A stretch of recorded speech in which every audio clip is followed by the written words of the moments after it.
Si dos individuos se prestasen dinero entre sí, en lugar de pedirlo a un banco, no sería posible que este préstamo inflase la cantidad total de dinero circulante, ya que el prestamista no puede prestar lo que no tiene, cosa que los bancos sí pueden hacer. Solo los bancos comerciales y las grandes empresas pueden prestar dinero que producen por el mismo hecho de prestarlo. Irving Fisher, economista, en su libro 100% Money, 1935.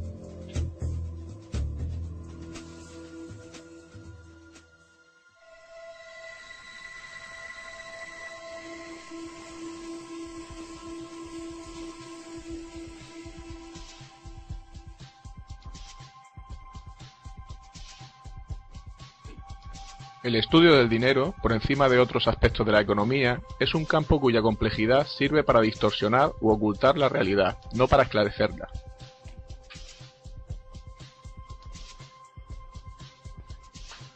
La lucha dormida, latente durante siglos y que tendrá lugar tarde o temprano, es la del pueblo contra los bancos.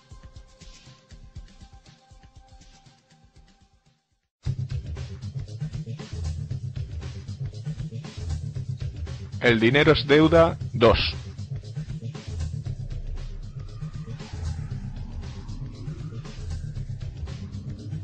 Promesas incumplidas.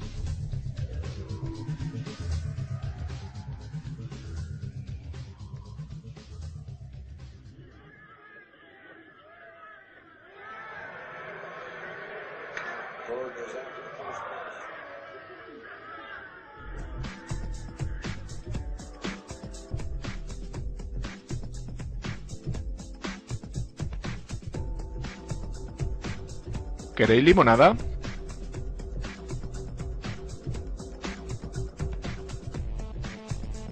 Esto es por un trabajo bien hecho.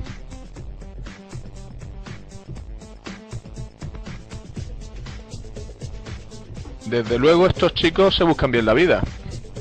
Vuestros ahorros estarían mejor en una cuenta bancaria. De esa forma vuestro dinero trabajaría para vosotros.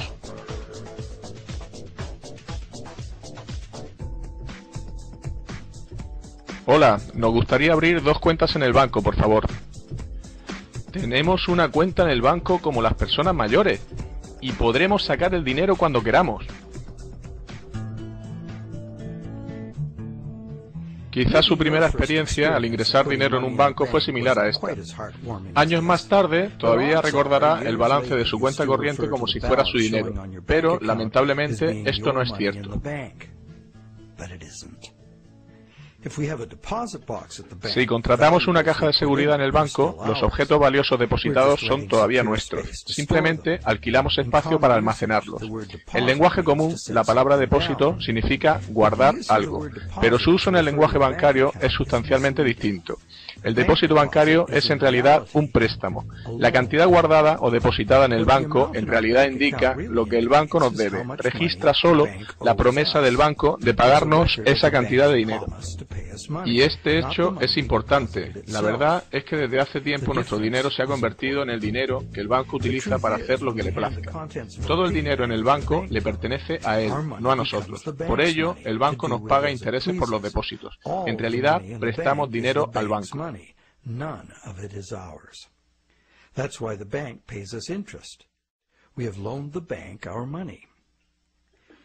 Parece una simple discusión léxica, pero no lo es. Sabemos que podemos pedir al banco que nos devuelva nuestro dinero en efectivo en cualquier momento, pero no por ello cambia lo anterior. No es una discusión trivial, es importante.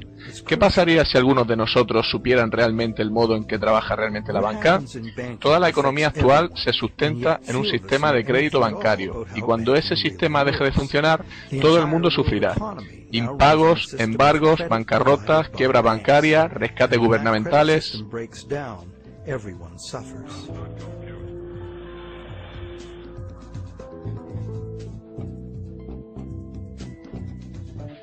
Y los expertos suelen empeorar las cosas cuando tratan de explicar las razones de las crisis económicas. Nunca se fijan en las causas últimas. Deberían empezar por decir que las monedas y billetes suponen solo entre el 1 y el 5% del dinero total en circulación. Todo el dinero que hoy tenemos fue creado en su día como capital de un préstamo bancario. Not only does this make the existence of money entirely dependent on the existence of bank credit, it makes the system as a whole bankrupt by design. Esto no solo hace que la existencia del dinero dependa de la existencia de los préstamos bancarios, sino que aboca al sistema a su bancarrota futura, ya que es imposible físicamente el pago de todas las deudas crediticias.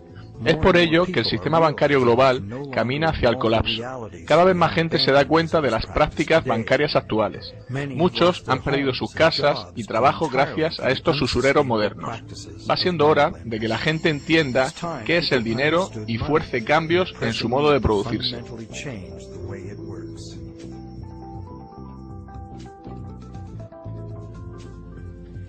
Clarificar conceptos bancarios sería un primer paso para entender el sistema. Ya sabemos que un depósito es en realidad un préstamo al banco.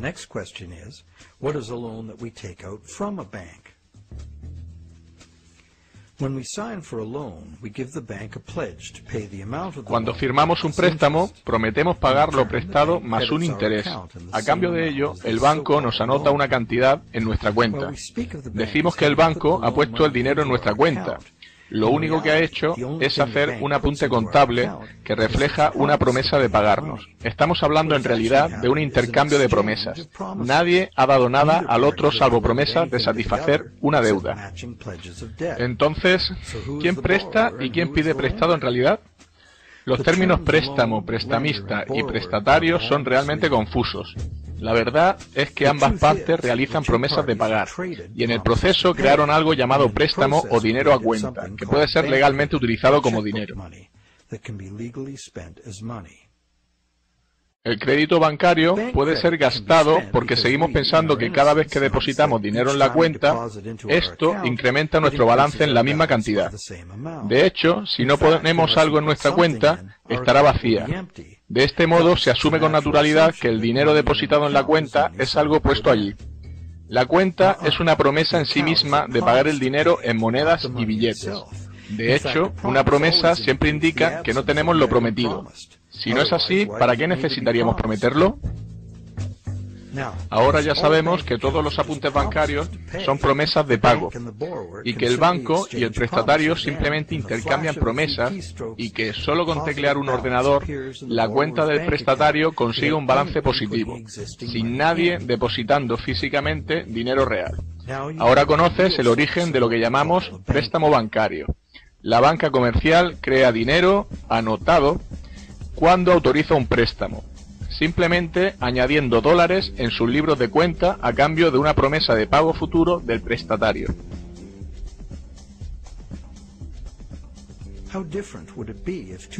¿Cambiaría la cosa si las dos partes acordaran hacerse con un sótano y una imprenta y creasen dinero imprimiéndolo? Sabemos en qué consiste la falsificación de dinero: imprimir miles de billetes falsos de dólar. Esta es también una manera de crear dinero de la nada. El dinero nos da la capacidad de adquirir bienes y servicios del mundo real. Los falsificadores claramente disponen de la capacidad de adquirir bienes reales y servicios, sin darnos nada a cambio, salvo un simple trozo de papel. Los falsificadores obtienen algo a cambio de nada, directamente a expensas de quienes aceptan el dinero falsificado. Y si el dinero falsificado no es descubierto, ellos obtienen su beneficio a través de las ganancias de todos.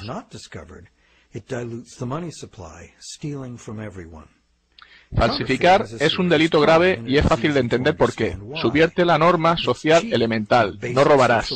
Sin embargo, pedir un préstamo bancario también crea más poder de compra. A pesar de ello, en lugar de considerarlo una forma de robo, lo consideramos la base de nuestro sistema monetario.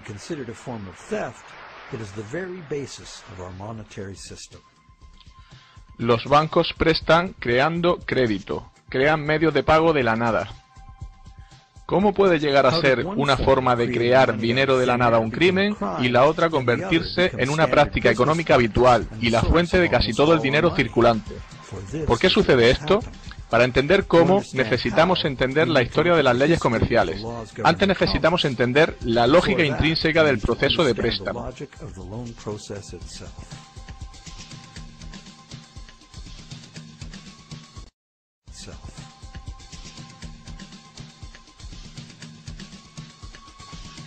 Anatomía de un préstamo. El motivo. El prestatario quiere adquirir un bien que no puede permitirse hoy en día. Sin embargo, esta persona tiene la confianza de que tendrá suficiente dinero en un tiempo para pagar el precio original y una cantidad adicional llamada interés. Por ello, acude al banco a negociar un préstamo. Este cliente está en condiciones de prometer un dinero en el futuro. Sin embargo, por el momento no tiene dinero, por ello necesita el préstamo.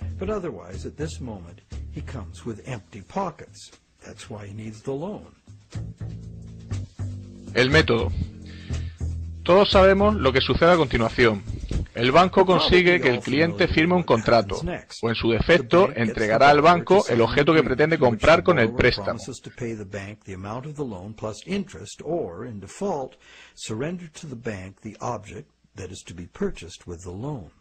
Esta operación se realiza miles de veces al día en todo el mundo. Pero existe un problema. ¿Cómo puede el cliente prometer algo que no posee todavía? Si yo quisiera pedirte un préstamo de $10.000 para un crucero por Europa, ¿podría poner como garantía el coche de mi vecino? Evidentemente no, porque no tengo derecho legal a darte el coche de mi vecino, y da igual cuánto te deba. En lugar de eso, yo prometí comprarle a mi vecino su coche con los 10.000 que me prestarías. La situación cambia. Tú puedes acordar conmigo prestarme los 10.000 creyendo que sí compro el coche, y te prometo pagarte el préstamo cuando sea legalmente mío. Sin embargo, hasta que se complete la venta, tus 10.000 no pueden estar asegurados por ningún título de propiedad sobre el coche.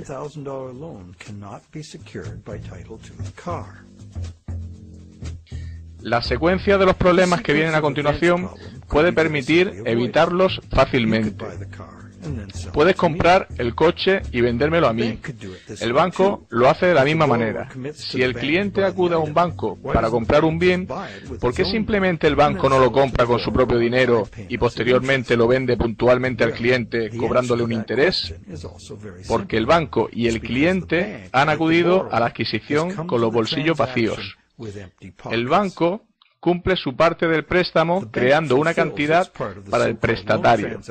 La verdad es que el autodenominado prestatario ha empeñado su cuenta adquiriendo un coche. Como consecuencia de esto, todavía no lo posee. El banco, que en teoría le ha prestado el dinero, no lo ha aportado físicamente, y si todo va bien, nunca lo hará. Aceptación del fraude.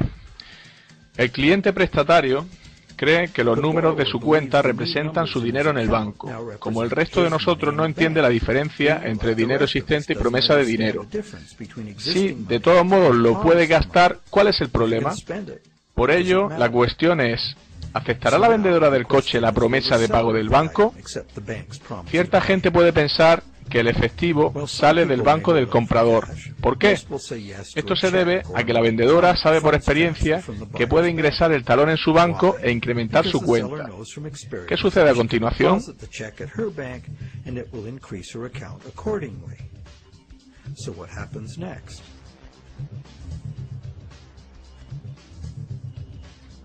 Equilibrando las promesas.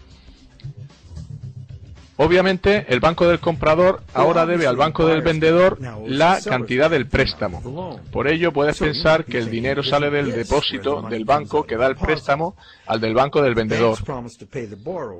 La promesa del cliente prestatario se ha transformado durante la transacción en una promesa de pago al banco del vendedor.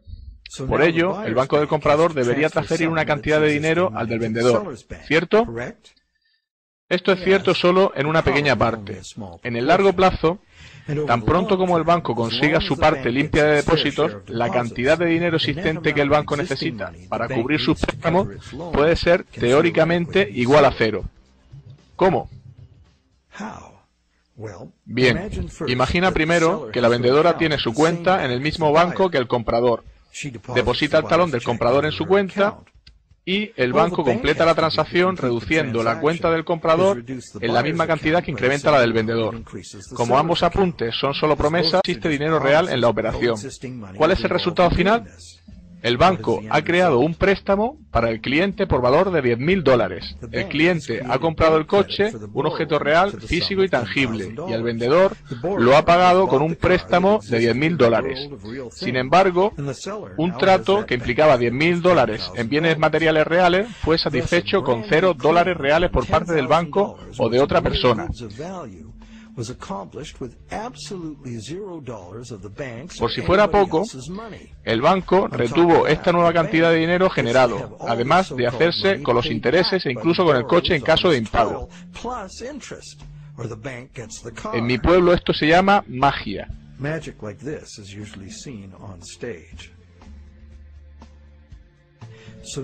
Veamos qué sucede si la vendedora deposita el talón en un banco diferente. ¿Será necesario el traspaso de fondos desde el banco del comprador? Quizás, pero casi nunca por toda la cantidad. Esto se debe a que el sistema bancario funciona como un todo. Para ilustrar esta situación, añadiremos otra transacción a este escenario. Simultáneamente, el banco de la vendedora hizo un préstamo similar a una anciana, que compró un juego de altavoces para su televisor. El vendedor de la tienda de electrodomésticos ingresó su talón en el banco, de tal forma que este tercer banco hizo un préstamo similar ingresado en el banco del prestatario original. Cuando los balances fueron conformados, los bancos no se debían nada entre ellos. Aunque hubiese diferencias, serían una pequeña porción del total de crédito creado. Por lo tanto, los bancos prestan a sus depositantes cantidades de dinero mayores de las que ellos mismos necesitan para hacer préstamos. Esto se debe a que los bancos necesitan, a su vez, pedir prestado a otro banco para activar su propio crédito siendo depositado en dichos bancos. Los bancos son capaces de hacer nuevos préstamos y crear cantidades de dinero ligado a deuda debido a que los bancos mantienen sus balances crediticios con créditos entrantes. Generalmente, este dinero no vuelve a salir de los bolsillos del banco. El banco puede invertir fondos propios en bonos empresariales y gubernamentales u otros instrumentos financieros. Si dibujamos un diagrama, quedaría así. El interés que los gobiernos y empresas pagan a los bancos en sus bonos es pagado por nosotros. Lo abonamos como parte de nuestros impuestos y en el precio de los bienes y servicios que adquirimos.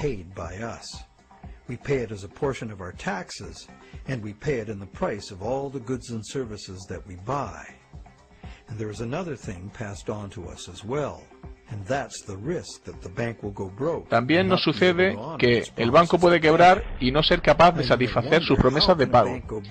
Ahora te preguntarás, ¿cómo puede un banco ir a la quiebra si no puso dinero en primer lugar? ¿Qué pueden perder ellos? La respuesta es que los bancos no son lo mismo que los falsificadores. A los bancos se les permite crear nuevo dinero, pero solo sirviéndose de reglas contables.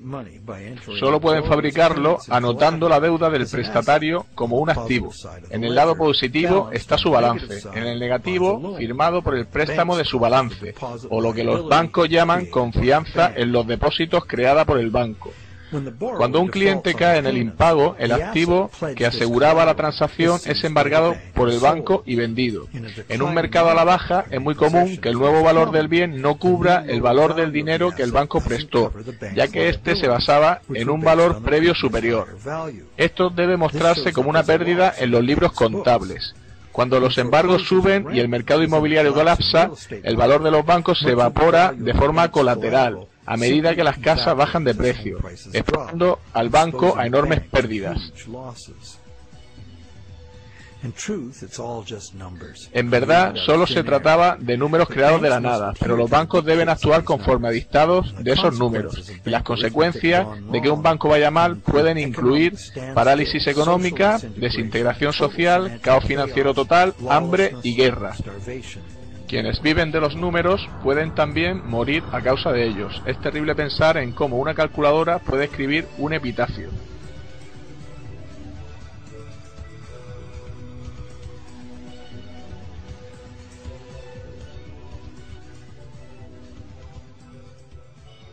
Aunque creemos que entendemos la anatomía de los préstamos, todavía asumimos que en el fondo el sistema funciona y que el total de los créditos que contemplamos será pagado. Al final, ninguno de los dólares que realmente existen ha cambiado de manos.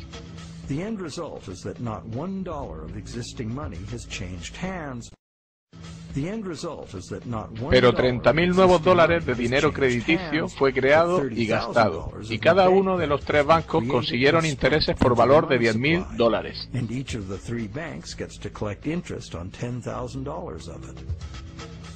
¿Es la creación de estos $30.000, de hecho, un acto similar a la falsificación? La diferencia es que el sistema bancario es legal, regulado por los gobiernos y la justicia para seguir las reglas contables. Otra diferencia es que no hay una víctima evidente, como la persona a la que le cuelan un billete falso. Los bancos argumentan que comprador y vendedor estaban de acuerdo. ¿Dónde está el fraude? Si hay un fraude en esto, ¿quién pierde? Veamos quién consiguió lo que quiso en el trato.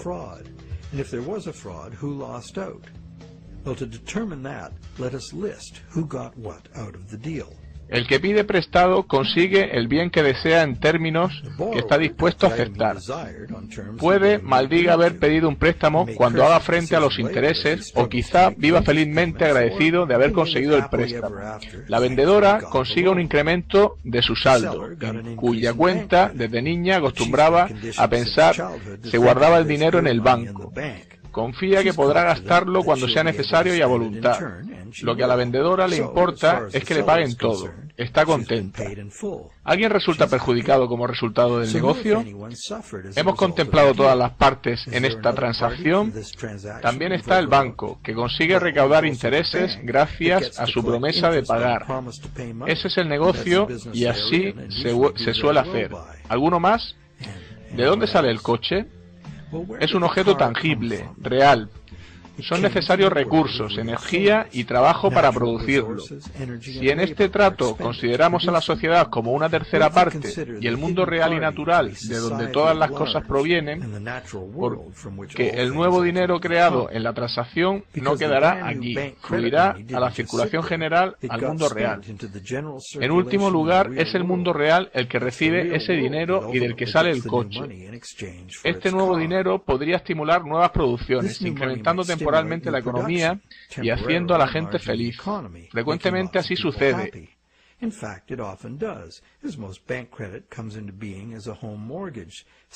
Y la mayoría de los préstamos son hipotecarios. Sin embargo, después de este uso productivo inicial, este nuevo dinero creado reaviva el flujo monetario porque reduce el poder adquisitivo de la mayoría de los consumidores una ínfima cantidad. En contraste a esto, una falsificación tiene víctimas concretas. Aquí todos perdemos, porque la sustancia real del préstamo, el coche, fue extraído de la economía hace tiempo por una ligera pérdida de valor del dinero de todos. El descenso del poder adquisitivo de los ahorradores, debido a la inflación, es mayor que el de aquellos que se dedican a gastar.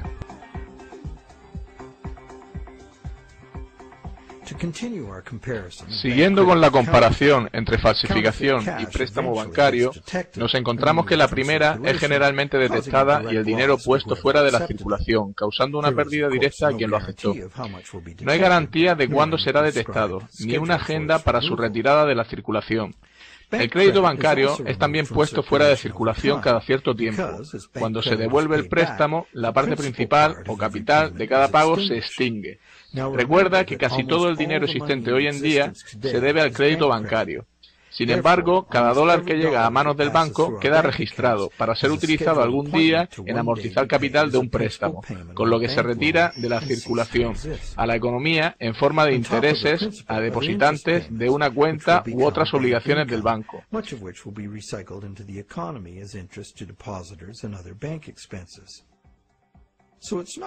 No parece claro que eso sea falsificar dinero.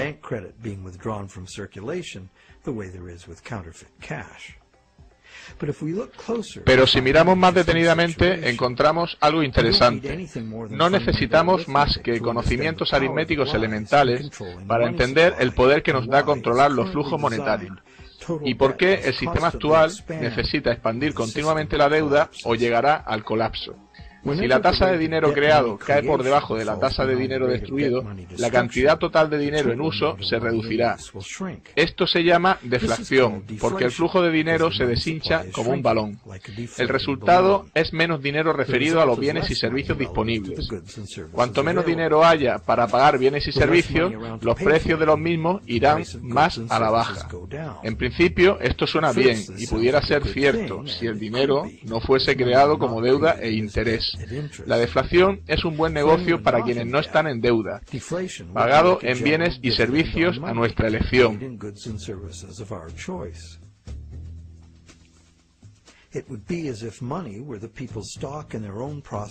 Esto sería correcto si el dinero estuviera en manos de la gente, las empresas, el país. La gente no pediría aumento de salarios. Si un país fuera globalmente más productivo, sin embargo, todo el mundo saldría ganando automáticamente porque su dinero valdría más. Sin embargo, este no es el efecto que la deflación tiene en un sistema, donde el dinero se origina en forma de deuda o interés. Más del 95% del dinero actual deriva de la deuda a los bancos. Como hemos visto, la parte principal o capital del mismo es la creada, no el interés. En el lapso de tiempo entre la creación del dinero y su devolución, y mientras devolvemos los intereses al banco, la mayoría de nosotros puede mantener parte de sus pagos mientras el flujo monetario se incremente. Sin embargo, si el flujo monetario o la deuda total desciende, el dinero es más difícil de ganar debido a su escasez, y los pagos fijos son más difíciles de satisfacer. Para aquellos que están endeudados, las restricciones en el dinero en circulación pueden ser catastróficas.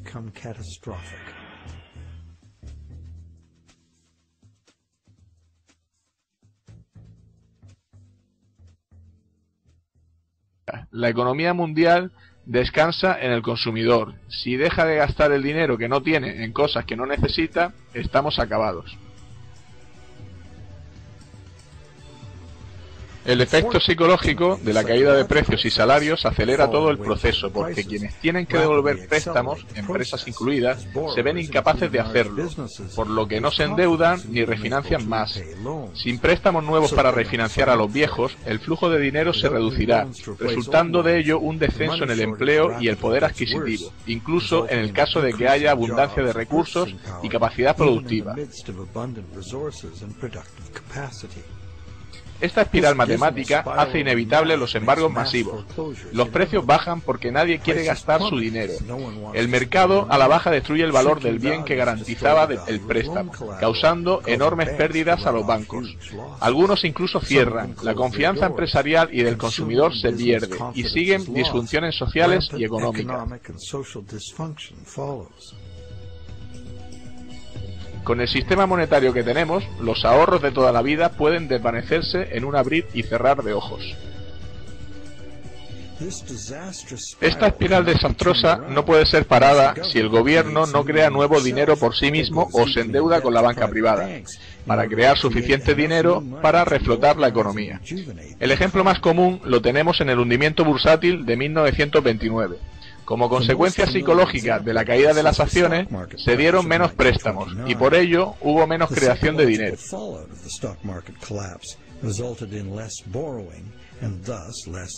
La Reserva Federal no hizo nada para evitar la deflación y en 1932 el flujo de dinero se había reducido a un tercio. Mucha gente perdió su hogar porque el dinero para pagar las letras de su piso simplemente no existía. En 1932, Franklin Delano Roosevelt llegó a la presidencia de Estados Unidos. Su New Deal se basó en recuperar la economía restaurando el flujo monetario. Para contrarrestar las restricciones monetarias, pidió préstamos a la banca privada. Las fábricas comenzaron a contratar, pero solo cuando la guerra llegó se dieron cuenta de que serían necesarios trabajos e inversiones económicas fuertes para ganarla.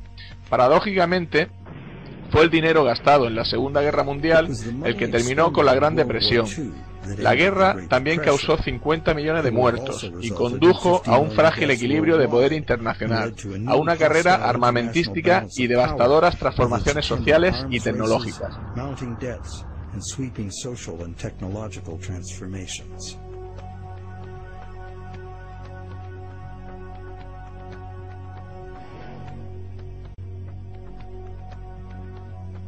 Cuando un gobierno depende de la banca para conseguir dinero, ellos y no los gobernantes controlan la situación, ya que la mano que da está por encima de la que toma. El dinero no tiene patria, los hombres de finanzas no tienen patria ni decencia, su único objetivo es la ganancia.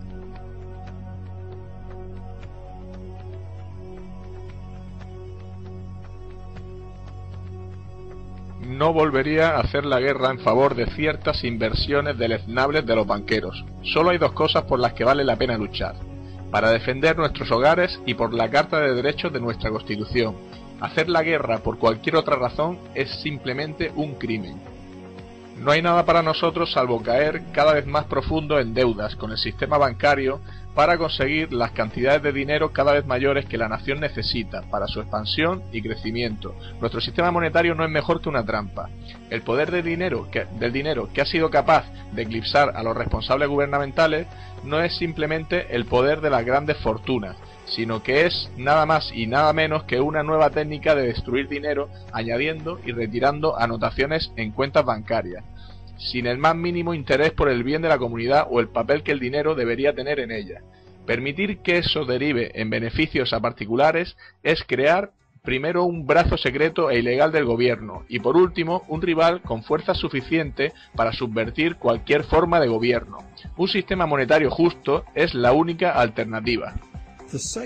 El ciclo de bonanza y pérdidas económicas es generalmente llamado ciclo de los negocios, como si fuera algo natural, como el ciclo del carbón o el agua. Estos ciclos naturales son dirigidos por el sol, pero ¿qué guía el ciclo de los negocios? Una respuesta es la creación y flujo de dinero, que como vemos depende de los préstamos.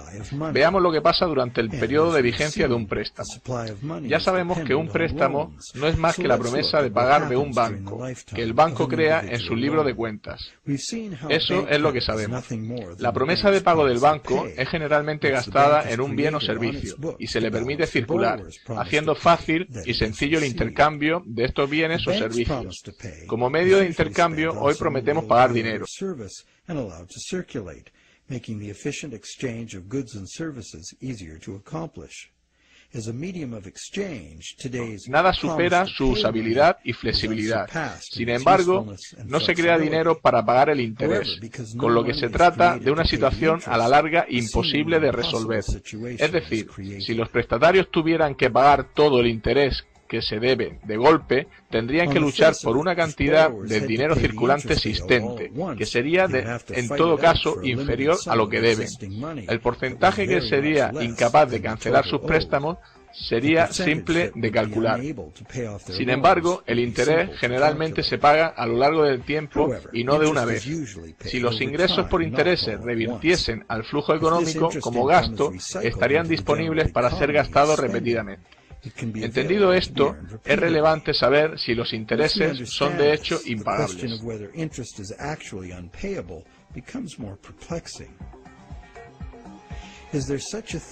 ¿Existe algún sistema sostenible de préstamo que no produzca impagos de forma estructural? En la Edad Media, la usura, entendida como préstamo con interés o cualquier otra forma no productiva de ganar dinero mediante el dinero, era considerada pecado. Aunque la justificación era moral, la razón era práctica. En un sistema monetario fijo basado en la extracción de oro, cualquiera que sistemáticamente prestase su dinero con interés, pronto acapararía todo el dinero. Esto fue una de las grandes causas de la caída de Roma. Especuladores privados acapararon el oro, forzando al gobierno a acuñar nuevas monedas, hechas de otros metales en lugar del oro. La moneda basada en otro patrón metal provocó falta de confianza entre la población y el sistema colapsó. Aprendieron la lección. La Iglesia Católica durante 1000 años declaró pecado el cobro de intereses en un préstamo, castigado con la excomunión. En algunos países la pena por usura era la muerte. ¿Es realmente un pecado el cobro con interés? Hoy parece razonable cobrar por el uso del dinero, pero hay un problema simple e inevitable en ello. El problema viene si los prestamistas no gastan cada céntimo de interés que reciben, de forma que los endeudados puedan ganarlo de nuevo, dependiendo de sus virtudes o lo duro que trabajan. Alguien puede caer en el impago simplemente como resultado de la aritmética. Esto es fácil de ilustrar con un flujo determinado de dinero que viene del oro. Tan pronto como todas las monedas que conforman el interés son gastadas y los prestatarios pueden ganarlas, las mismas monedas son usadas para pagar una y otra vez el interés. El usurero puede aprovechar comprando bienes con ese dinero, pero el dinero debe ser gastado, no prestado o retirado de la circulación.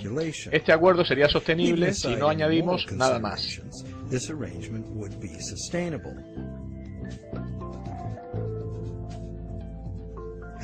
Sin embargo, si las monedas que eran parte del interés son represtadas como interés, son eliminadas de la circulación o guardadas, va a existir una falta de circulación de moneda para pagar las deudas. Esta situación no tiene grandes diferencias con nuestro sistema de deuda actual. Como hemos visto, cada dólar creado hoy día proviene de una deuda. Después será cancelado por un pago por el valor principal del préstamo con el que se creó. Por esto, dos cosas son necesarias para los que suscriben préstamos, si quieren ser capaces de pagar la cantidad inicial más los intereses. El dinero principal o capital del préstamo debe estar disponible para ser ganado por quien lo ha pedido, para que pueda hacer el pago principal que exige ese dinero. Asimismo, cada dólar que el cliente paga al banco como interés también debe estar disponible para ser ganado de nuevo por él, para que pueda ser pagado como intereses una y otra vez.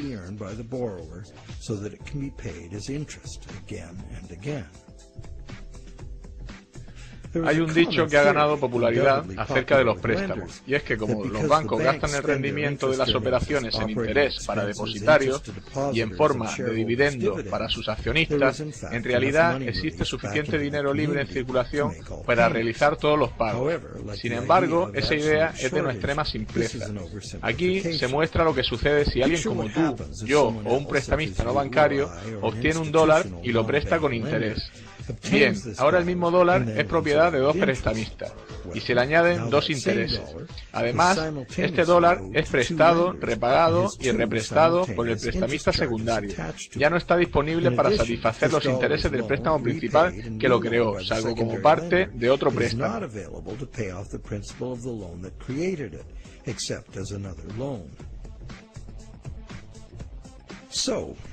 Entonces, ¿podemos pedir prestado a Peter para pagar a Paul y a la inversa?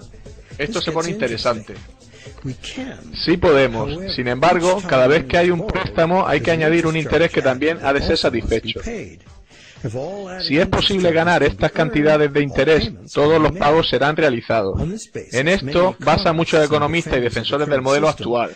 Arguyen que no puede haber una escasez de dinero y que los pagos pueden realizarse. Pero se trata de un axioma falso. Por ejemplo, si prestamistas secundarios consiguen cantidades de este dinero, el dinero será prestado una y otra vez, de forma perpetua, siempre con interés. Cada vez se añadirá una cantidad que será imposible de pagar. Esa es la razón por la que cada interés se carga en el sistema como un todo. It stands to reason that for each added interest charge in the system as a whole, something extra is demanded. Algo extra del sistema en su conjunto sería necesario para que fueran pagables. Esto afecta tanto a productores, gobiernos y consumidores. La competición para vender más necesita bajar los precios para conseguir mayores ventas y nos lleva a la superproducción y saturación del mercado. Como consecuencia, puede crecer el desempleo, cerrar factorías y haber bancarrotas.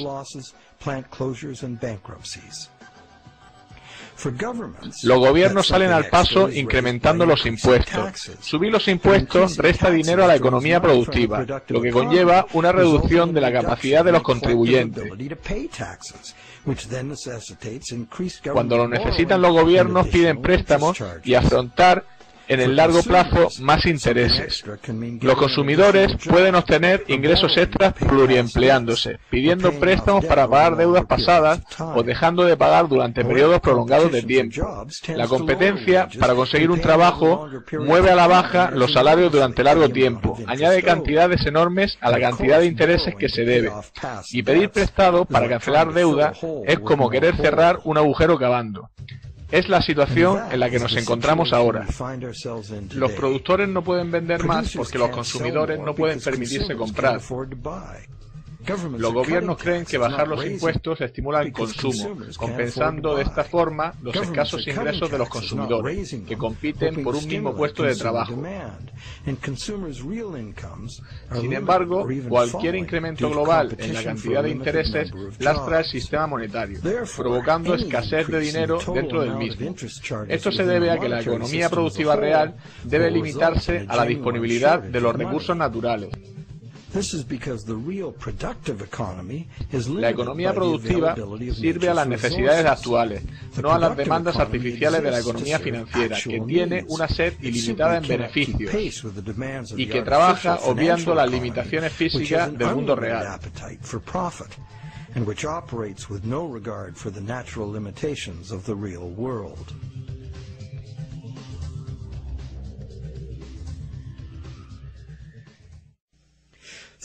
Creer que siempre habrá dinero para pagar los intereses pudiera parecer razonable. Sin embargo, está lejos de ser cierto. Debería serlo al 100%, pero es imposible. Por un lado, existen muchos prestamistas secundarios que no son bancos y añaden sus tipos de interés al dinero que ya está cargado con él.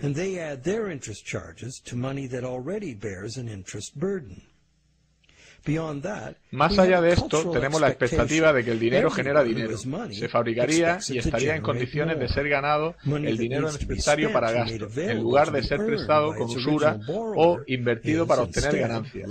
Sin embargo, podemos concluir que esas dos condiciones, que deberían ser verdaderas para todos los deudores de préstamos, tanto en el capital como en el interés, y que por eso estarían en condiciones de cancelar su deuda, no se dan en el sistema actual. No existe en el sistema actual restricción alguna a la refinanciación por terceros del dinero que fue creado como préstamo. No existe intención alguna de los bancos de poner las ganancias a disposición de los deudores para ser ganadas y que puedan pagar sus deudas. Muy al contrario, los bancos invierten esos beneficios en conseguir más beneficios. Pero no solo son los bancos los causantes de esto. Cualquiera que entra en el ciclo del préstamo contribuye a hacer más grande la burbuja, a expensas de quienes no serán capaces de conseguir dinero para cancelar sus deudas y que se verán obligados a refinanciarlas hasta ser embargados. Una bola de nieve mayor se agranda más rápido. De la misma forma, crecen los intereses en un préstamo mayor. El rico se hace más rico y el pobre se hace más pobre. El dinero necesario para los prestatarios, en su reino inferior de la economía productiva, del trabajo diario, sube unos escalones para jugar en el casino del mundo de las ganancias financieras abstractas. Y en ese mundo es donde las transacciones son apenas apuestas a números, en un esfuerzo por lograr mejores cifras. Nada tiene esto que ver con satisfacer las necesidades reales de las personas.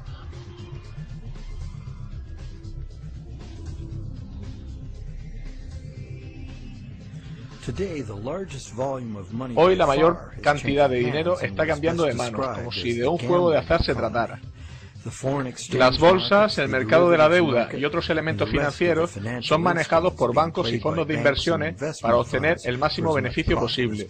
El volumen del comercio en los mercados de divisas extranjeros en una sola semana sobrepasa el volumen total del comercio mundial de bienes reales en un año. El dinero está continuamente manejado por especuladores, buscando beneficios en las fluctuaciones monetarias que existen solo en la economía de casino en que se mueven. ¿Y en qué medida es impagable el monto de intereses de la deuda de hoy? Solo podríamos saberlo con certeza juntando todo el dinero del mundo. Con 6.000 millones de personas ganando, gastando y pidiendo y dándose préstamos, los flujos monetarios internacionales son casi tan complejos como las corrientes oceánicas. Son impredecibles. Pero la dirección es bastante clara y simple. La misma vieja historia. Los ricos están incrementando más y más sus apuestas en la economía, en donde sus clientes prestamistas no tienen apenas oportunidad de lograrlo. La única posibilidad de subsistencia del sistema es crear más dinero, y como el dinero se crea como deuda, la única manera de sostener el sistema es crear más deuda de forma que sea, incluyendo créditos para clientes poco fiables, para gastos enormes de defensa y seguridad estatales y rescates a bancos.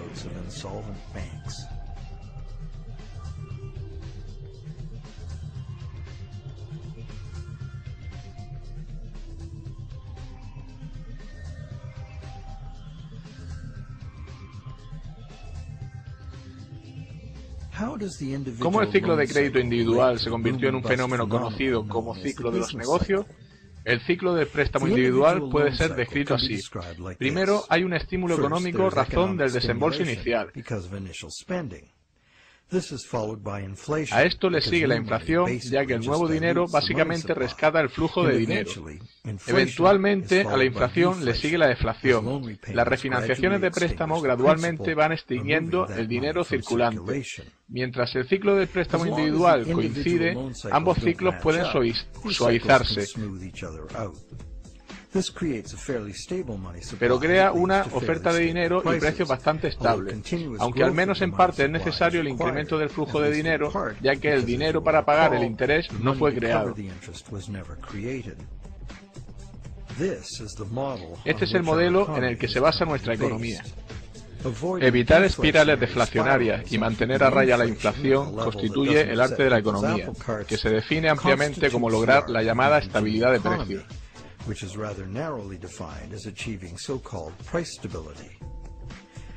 Sin embargo, si echamos un vistazo al poder adquisitivo del dólar a lo largo del siglo pasado, instantáneamente se revela lo que significa la estabilidad de precios en bienes reales. El dólar ha perdido casi todo su valor, un 96%, y lo sigue haciendo en la actualidad. No estamos logrando la estabilidad de precios. Claramente se necesita estudiar psicología para entender la naturaleza humana. El ciclo del crédito individual dentro del fenómeno colectivo del ciclo del negocio. La simple razón es que si una persona ve grandes perspectivas en un negocio pidiendo préstamo correctamente y expandiéndose, otros confían en lograr lo mismo.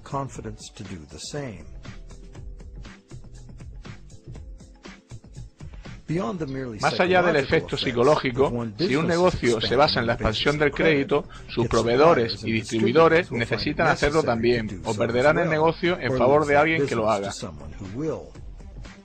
El mismo efecto podría darse en el caso de una compañía que no encuentra crédito. Por lo tanto, es previsible que los ciclos individuales de préstamo tengan un recorrido paralelo entre ellos, en lugar de darse al azar, y cuando lo hacen a mayor escala estamos ante el llamado ciclo de los negocios,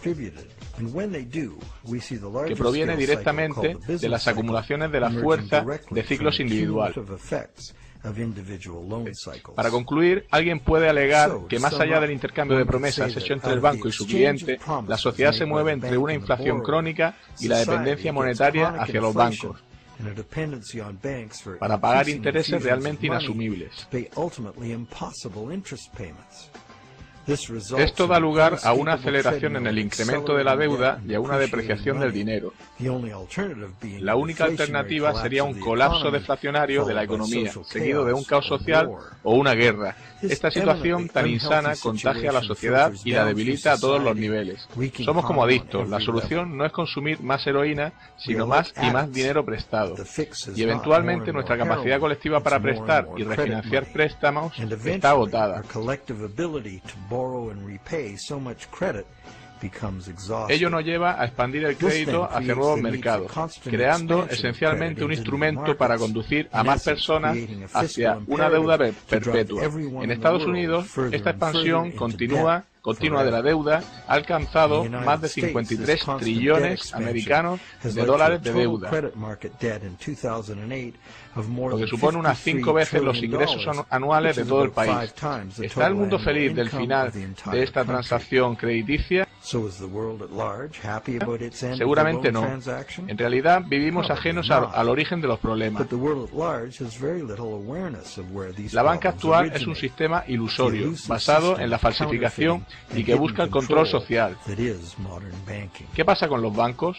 ¿Cómo consiguen ganancias como resultado de esto?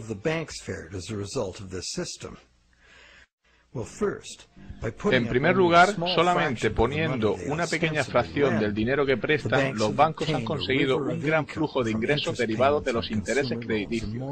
En segundo lugar, usando su poder crediticio para comprar grandes cantidades de bonos gubernamentales y empresariales, y de esta forma controlan los gobiernos y la industria. En tercer lugar, manejando los impagos y embargos, como vemos inevitable. El banco gana la propiedad legal de bienes tangibles reales. Finalmente sucede lo peor. Si hay un impago masivo, el banco acumula grandes pérdidas. El gobierno es forzado a rescatar a los bancos con ayudas multimillonarias para salvar al sistema financiero. ¿Cómo se financian esos rescates? Adivínalo. Más deuda para el contribuyente. Un auténtico logro para sacar esto adelante. Y sin ser consciente la mayoría de las víctimas.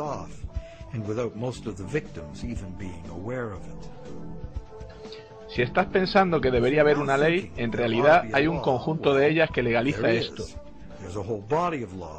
¿Cómo un sistema como este llega a convertirse en ley?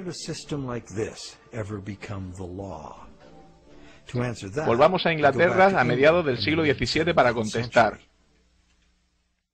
Cuando el saqueo se convierte en una forma de vida para un grupo de hombres que viven juntos en la sociedad, en poco tiempo ellos mismos crean un marco legal que lo autoriza y un código moral que lo glorifica.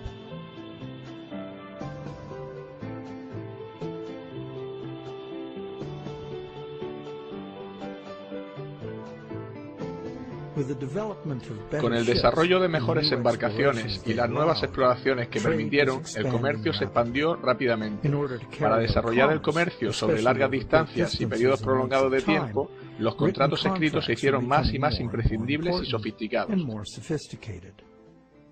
Bajo la ley inglesa había quedado establecido hace mucho que un contrato habría tenido lugar si algún bien real ha cambiado de manos. Un traspaso de bienes o derechos en propiedad fue el kit del intercambio, y eso fue lo que el juzgado evaluaría con imparcialidad, no solo las palabras en el documento. Un contrato por el cual no ha habido intercambio de bienes reales o derechos de propiedad era facto o nulo, y podría ser declarado así por un juzgado. Así, un contrato en el que un coche fue puesto como garantía ni siquiera sería posible calificarlo de contrato. Ninguna ley común lo pondría en valor. Además, en el caso de una disputa sobre un contrato de derecho común, solo alguien que de hecho había dado consideración a la transacción. En otras palabras, solo aquel que envió los bienes tenía el derecho a pedir ante un tribunal para satisfacer el contrato por la otra parte. Este derecho no era transferible a un tercero.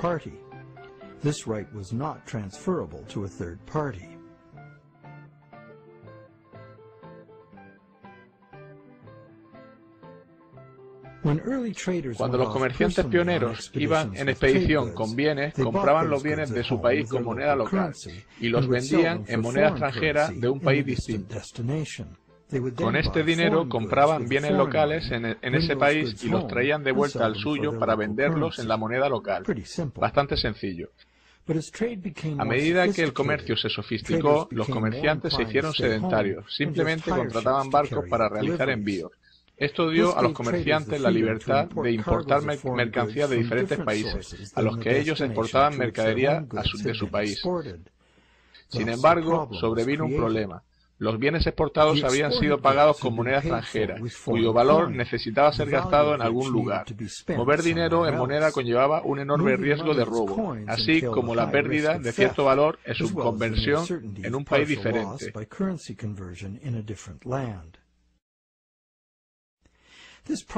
Este problema en los pagos a distancia fue superado por el uso de letras de cambio. Una letra de cambio era una orden firmada de un ordenante a un comerciante, exigiendo que el pago de una suma de dinero a la persona que se identifica como beneficiario. Estaban asegurados por firma y no podían hacerse valer ante un tribunal por un tercero ajeno a las partes originales. Por lo tanto, no estaban acostumbrados a un ladrón o una tercera parte. Probablemente te has dado cuenta que eran los predecesores de los talones bancarios. El ordenante daba instrucciones para que el banco pagase al beneficiario, una persona cuyo nombre se citaba una cierta cantidad de dinero. Esto funcionaba para las transacciones entre conocidos entre sí. La letra de cambio se usaba como una orden de pago en una moneda diferente y lejana, pero los comerciantes pronto quisieron más flexibilidad, generalizar las letras de cambio para pagar a cualquier tipo de comerciante, incluso en la misma moneda, usando letras de cambio como el dinero mismo. Para ello, estas letras debían poder ser utilizables y exigibles por terceros. Como veremos, este fue el momento en la historia del derecho que abrió paso a nuestro sistema bancario. Un tercero, que podría haber comprado onerosamente una letra de cambio sin estar implicado en el intercambio original, no podía esperar el amparo de un juzgado para hacer valerla, y en base al contrato cobrar la deuda. Este hecho hizo que las letras de cambio de terceros fueran un riesgo inaceptable. Para poder seguir usándolo y garantizar su pago, esencialmente equivalentes a dinero, la ley debería ser revisada para contemplar este incipiente instrumento. En Inglaterra, por una serie de decisiones legales desde 1664 a 1999, este problema fue solventado imprimiendo letras cambiables por terceras partes.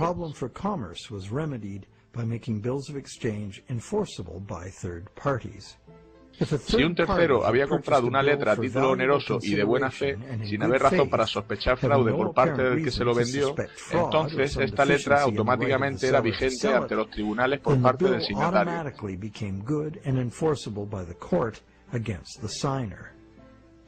¿Qué significa este cambio? Significa esencialmente que cualquier letra de cambio se consideraría legítima una vez vendida. Las letras de cambio y otros tipos de promesas firmadas de pago podrían ser traspasados y hechos valer en un juzgado, exceptuando los talones, justo los que los mercaderes querían. Ahora los contratos de deuda podrían ser vendidos como cosas y hacer negocios sería mucho más fácil. No solo eso, sino que abrió un nuevo mercado para los buscadores de ganancias, comerciando con letras de cambio propias. El mercado de la deuda había nacido.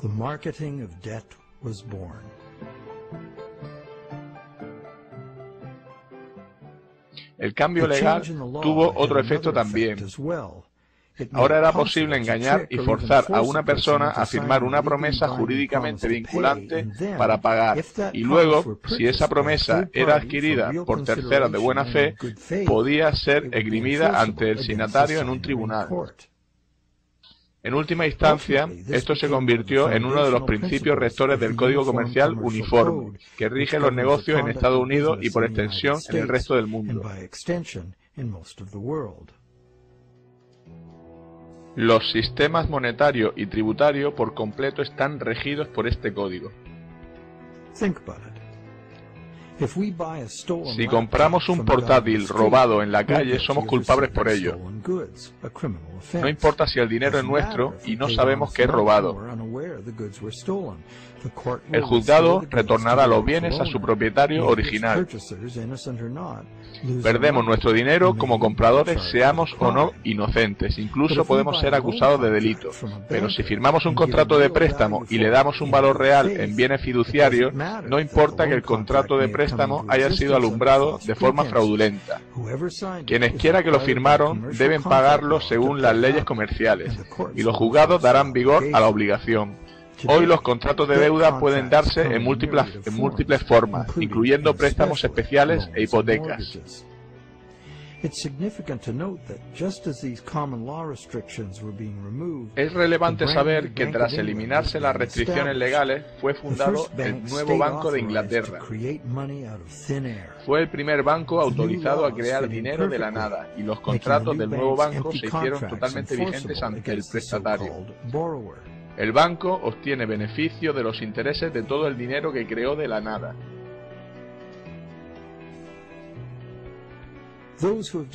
Aquellos que hayan descubierto la verdadera naturaleza de nuestros préstamos bancarios y hayan intentado retar sus contratos de deuda en juzgados modernos, habrán descubierto que estos contratos son una salvaguarda enorme del dinero como deuda.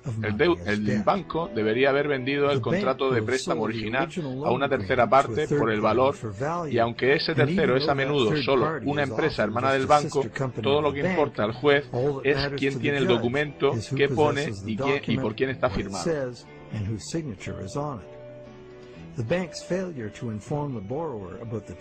El banco no informó bien al prestatario acerca de la naturaleza del contrato de préstamo, y la ausencia de dinero en efectivo por parte del banco no es relevante.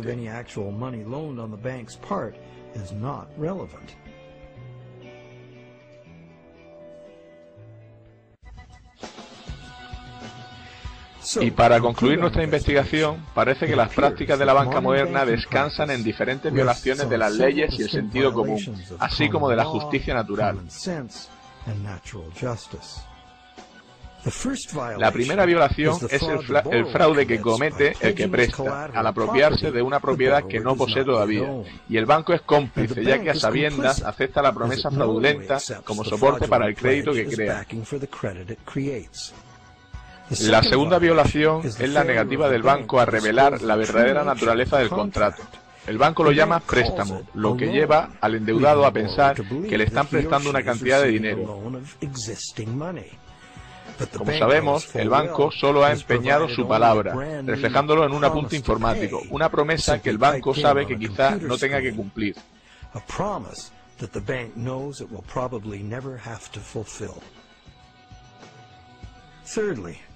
En tercer lugar, el contrato de préstamo debería ser inválido, porque los contratos imposibles son legalmente inválidos. El banco está creando un contrato imposible de cumplir, porque las condiciones requeridas para garantizar el pago del principal, más los intereses, no se cumplen, a menos que el sistema de reciclaje retorne el 100% del capital e intereses. Claramente no se cumple. Algunos prestatarios irán al impago y a perder los bienes que pusieron en garantía de sus préstamos, debido simplemente a restricciones estructurales del dinero.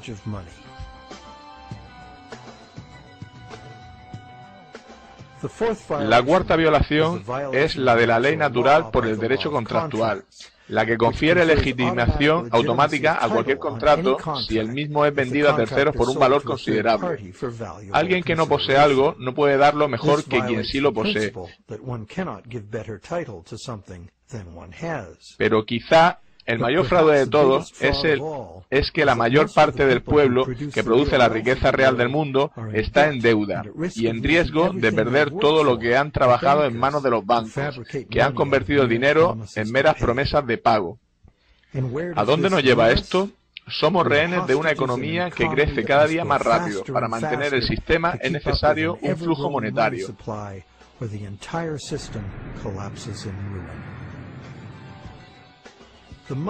El sistema monetario actual rechaza reconocer que la economía real está limitada por la capacidad material del planeta para proveer las materias primas y los servicios que la economía precisa.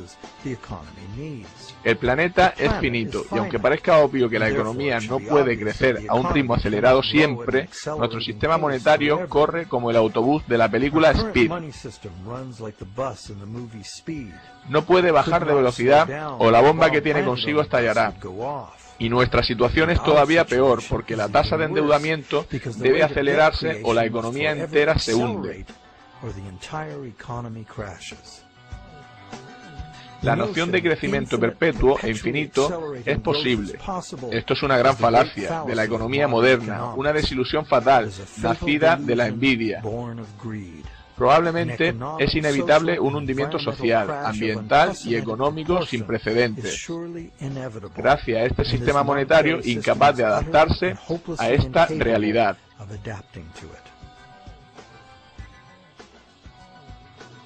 El sistema monetario necesita ser reconstruido desde el mismo suelo.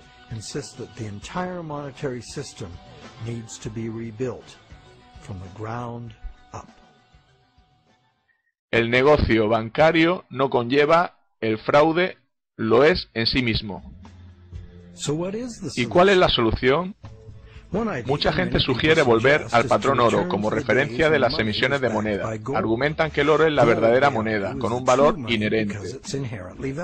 El principio subyacente aquí es que el dinero es valioso debido a su escasez, del mismo modo que el oro es escaso. La norma general dice que aquellos que sostienen esta visión creen que el dinero debería existir independientemente del gobierno.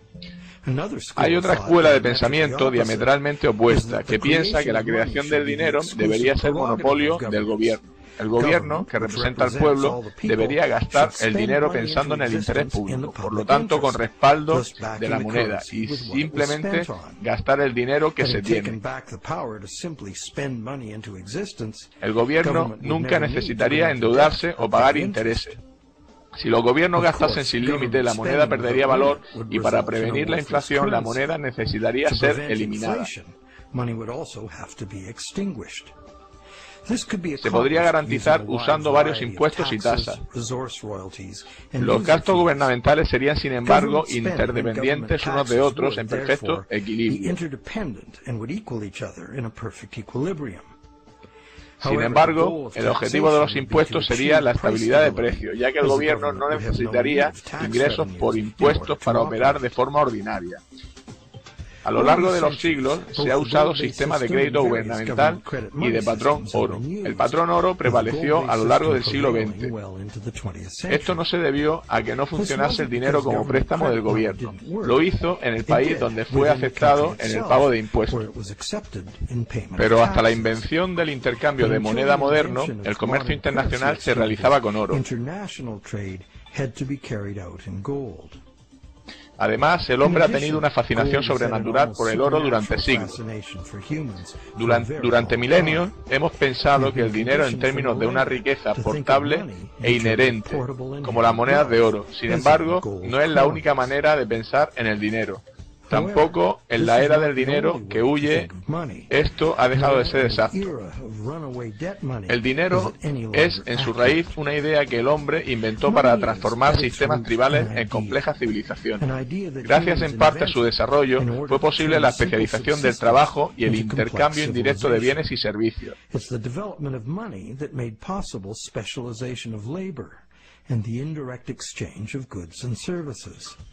La historia del dinero va desde el trueque, pasando por las monedas y los billetes apoyados en oro, al dinero digital y ahora en las promesas de pagar ese dinero electrónico.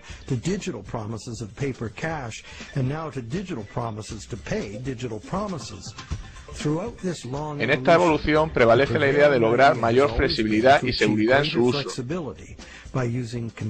y la existencia de garantías seguras de pago, en lugar de usar el dinero mismo. El problema con la promesa de pagar es que siempre da una oportunidad de oro para el engaño.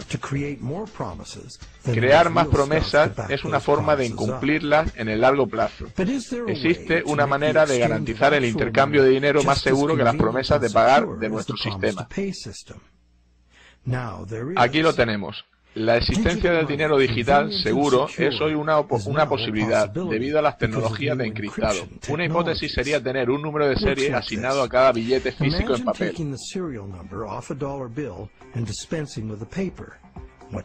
¿Qué tienes? Un dólar digital. Un dólar digital que puede ser transferido a cualquier parte del mundo por ordenador, de forma fácil y seguro como promesa de pago. Pero, y este es un gran pero, el dinero digital, aun siendo electrónico, es tan bien como el metálico. No puede estar en dos lugares a la vez. Por ello, la multiplicación de promesas puede ser prevenida insistiendo en el pago ya sea en moneda, papel o de forma digital. No necesitamos mantener este dinero digital en un banco, ya que es de por sí seguro y puede ser transferido por Internet. Como dinero transferible, de forma instantánea, podría incorporar funciones inteligentes imposibles para otros tipos de moneda. Por ejemplo, calcular su propio valor mediante una fórmula matemática, eliminando la especulación, manipulación o errores humanos, por ejemplo.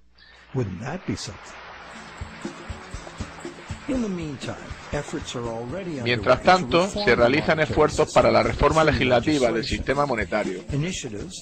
Se ha escrito sobre diferentes iniciativas como leyes de reforma monetaria, detallando cómo devolver a los gobiernos el monopolio de la creación de dinero y limitando a los bancos su capacidad de préstamo a la forma en que la mayoría de la gente piensa que en realidad funciona. Siempre se han planteado reformas de este tipo y siempre perseguían la misma idea. Los beneficios de la puesta en circulación de dinero pertenecen al pueblo.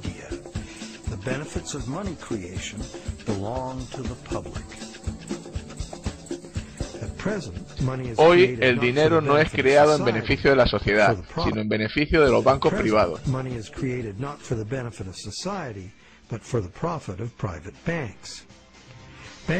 A los bancos les encanta crear cantidades enormes del mismo, puesto que así consiguen recaudar más dinero en intereses y llegan a ser más ricos.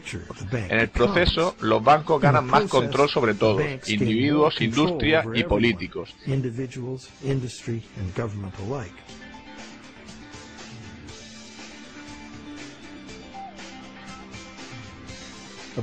El dinero abundante conduce a burbujas especulativas que frecuentemente hace a quienes están dentro del sistema más ricos. Estas burbujas inevitablemente explotan por cada petición de interés impagable.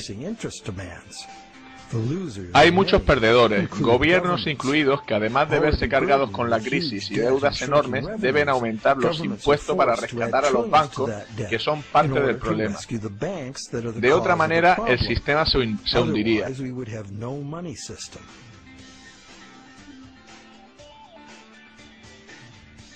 Es una situación absurda y trágica, teniendo en cuenta que los gobiernos podrían crear ellos mismos el dinero y gastarlo libre de interés en infraestructuras, educación, sanidad universal, etc.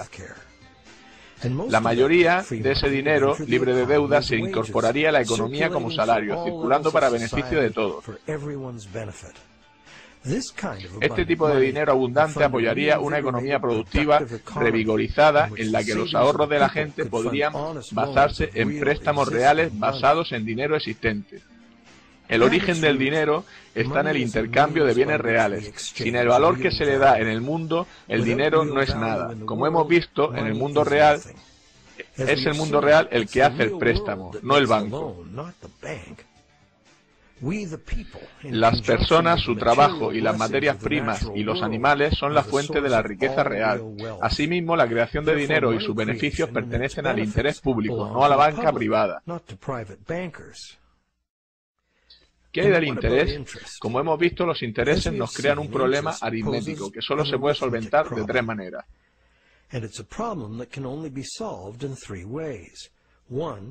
Impagos y embargos,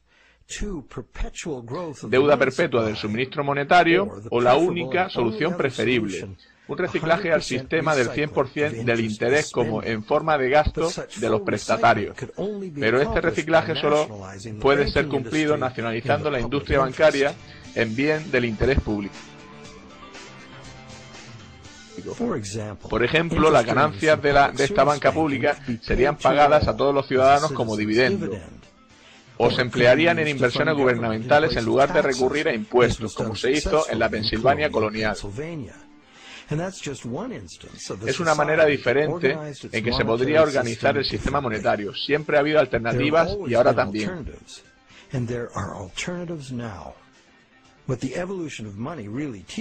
Lo que la evolución del dinero nos enseña es que el valor real del dinero es muy simple y sencillo. Hay diversas maneras de crear dinero útil. Por ejemplo, el dinero puede ser simplemente una promesa privada de pago, una promesa del dueño de un bien o servicio, como el intercambio de tiempo o el sistema LED. Miles de estas unidades de cambio existen ya, en círculos de confianza. Sus miembros pueden presumir del honor de darse crédito a ellos mismos. Dichas monedas podrían ser un salvavidas a pequeña escala para un eventual colapso del sistema bancario convencional. Cuando el dinero escasea, o por el contrario hay hiperinflación, una unidad de cambio propia basada en el trabajo puede sostener la economía local. ¿Son propuestas radicales? ¿Qué opinas? Existen retos sin parangón ante nosotros. Jamás el crecimiento exponencial nos permitirá sostener una deuda monumental, que debe incrementarse para prevenir el derrumbe del sistema cual castillo de naipes. Afrontaremos incrementos en la desigualdad en el acceso a la sanidad, la deuda, que es ya asfixiante, las quiebras bancarias y catástrofes sociales y medioambientales. Si no cambiamos radicalmente el curso, debemos transformar nuestro sistema monetario para adaptarnos al futuro. En primer lugar, necesitamos estudiar diseños monetarios que se puedan adaptar a un retroceso económico profundo, sin inducir a embargos y bancarrotas masivas.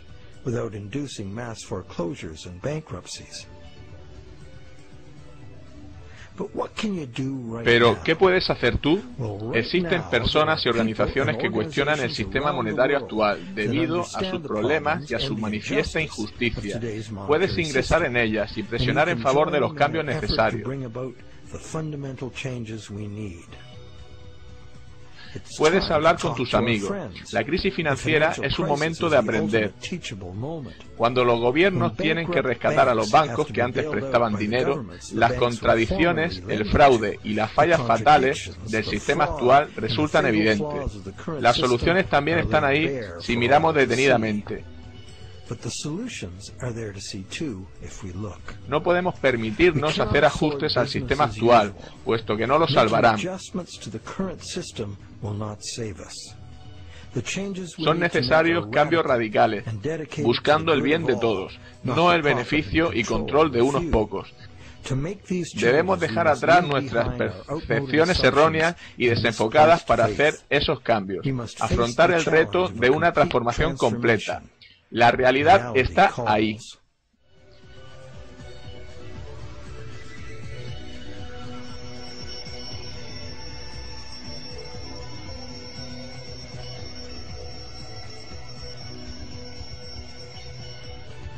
El dinero no paga nada, nunca lo hizo ni lo hará.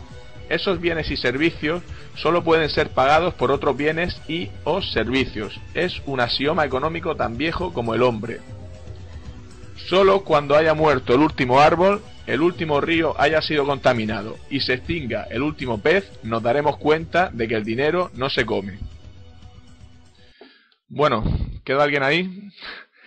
Espero que sí, porque esto de estar doblando, la verdad es que es un poco coñazo, ¿eh? Y además la información que aparece en el vídeo es importante. En realidad es la más importante para comprender en qué mundo vive. Yo os pido disculpas por los errores de traducción que haya podido cometer y sobre todo por lo que no he entendido y no haya sabido explicar bien, pero bueno, yo supongo que no habréis tenido demasiados problemas. Abrazos.